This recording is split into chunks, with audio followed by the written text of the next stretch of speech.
هذاك الكورنيش، وهذا مركز بهودي للعلاج التكميلي، وهذاك مفترق فاتو. دونك احنا ما بين مفترق فاتو والكورنيش عند السوق.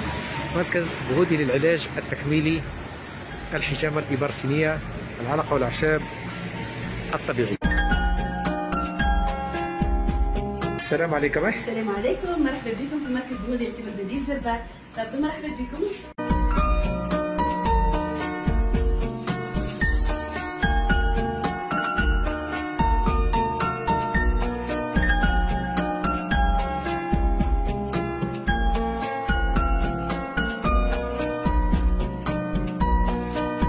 السلام عليكم، مرحبا بكم في كهف الملح جربة البية.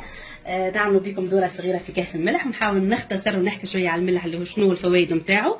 اول حاجه الملح هو يحول الطاقه السلبيه اللي فيك الى سلام داخلي.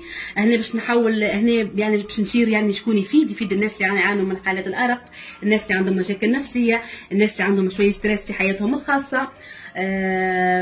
كيف الملح يحتوي على الحديد، المغنيسيوم، الكالسيوم، مفيد يعني للناس اللي عندهم مشاكل العظام والمفاصل، البرد بانواعه.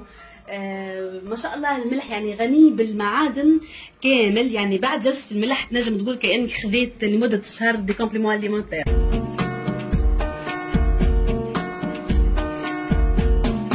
هذه سال سبور، ميني سال سبور، مخصصه للناس اللي يجوا للمركز فقط، يعني خاصه بالناس اللي يجوا حدايا المركز.